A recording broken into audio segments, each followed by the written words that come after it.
Assalamu alaikum everyone, this is me Maria and welcome to my another new video.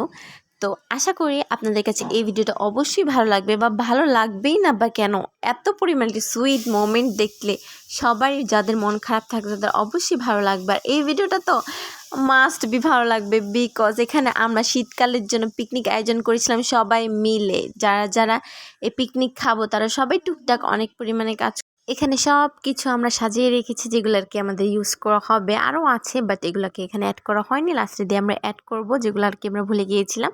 এখানে চুলা বানানো হচ্ছিল আর এখানে চাল মানে পোলার চাল, এখানে মনে হচ্ছে অল্প বাট এখানে অনেক বেশি চাল ছিল। আমি পুরোটা ভিডিও করিনি। এখানে আলু, এখানে আমার নানু সুন্দর মতো চুলাটাকে বানিয়ে নিয়েছিল। বাট গাইজ বিশ্বাস করবেন অনেক সময় লেগেছিল কিন্তু চুলাতে আগুন ধরাতে, বিকজ অনেক কষ্টের পর আগুন ধরেছিল। লাস্টে দেখেন ক্লিপটা দেখতে পারবেন, অনেক কষ্ট হয়েছিল বাট এখানে কেউ এত দক্ষ ছিল না আগুন ধরানোর জন্য।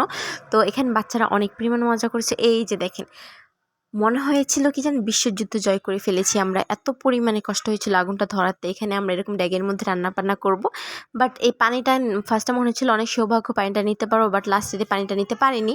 এখানে পাইপটার কারণে পানিটা লিক হয়ে যাচ্ছিল। পরে এখানে নানু সুন্দর মতো কয়টাকে ধুয়ে নিয়েছিল। এখানে আন্টিটা, খালামুনিরা, আপুরা সবাই মিলে আলুটাকে সুন্দর মতো কেটে ধুয়ে নেবে। এরপর আমরা রোস্ট বানানোর জন্য এখানে ফ্রাই করবে আন্টিরা, তাই এখানে তেল দিয়ে ফ্রাই করে নিচ্ছে চিকেনগুলোকে একে একে।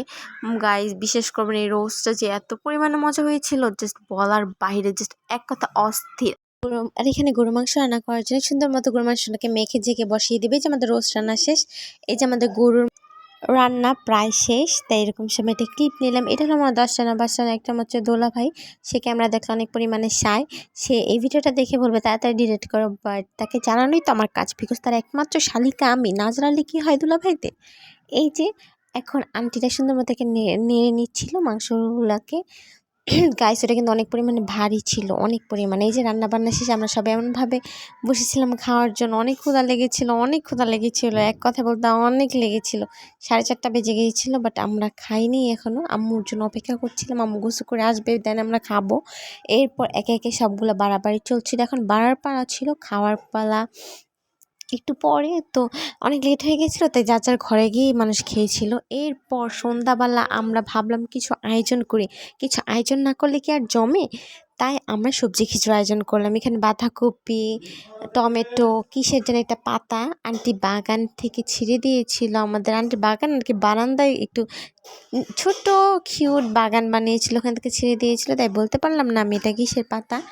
তো এখানে খালামুনিরা, আঙ্কেল, আপু সবাই কিন্তু আমরা পোহাচ্ছিলাম, মানে আগুন পোহাচ্ছিলাম। এত পরিমাণে ভালো লেগেছিলো এই সিনটুক, অনেক পরিমাণে ভালো লেগেছে। আর যখন আমরা একসঙ্গে সবাই বসে খেয়েছিলাম এই সিনটা তো জাস্ট অস্থির লেগেছিল। এরপর দেখেন এই কিউট বিড়াল ছানা, অনেক পরিমাণেও কিউট। আর এই যে আমায়রা আচার খাচ্ছে, আর আজিম ভাই অনেক সাই তাই তাকে দেখালাম না।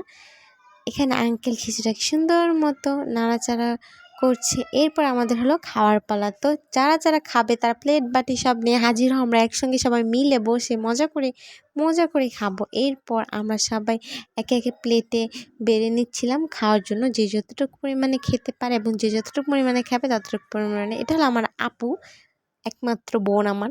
এরপর আন্টি ওই যে খিচুড়ি খাচ্ছে এবং খাওয়াচ্ছে তার নাতনিদের। আয়শা আপু তার বাচ্চাদের কোলে নিয়ে রেখেছিল, যে আমার দুলা ভাইয়ের জন্য আমি বসার জায়গায় রেখেছিলাম বসেন। আমার আম্মু বাড়াবাড়ি করছিল খিচুড়ি। এই দেখেন গাইস এই সিনটুক জাস্ট অস্থির। বলেন কার মন খারাপ থাকবে এই সিনটুক দেখলে। তো আশা করি ভালো লাগবে। আল্লাহ হাফেজ।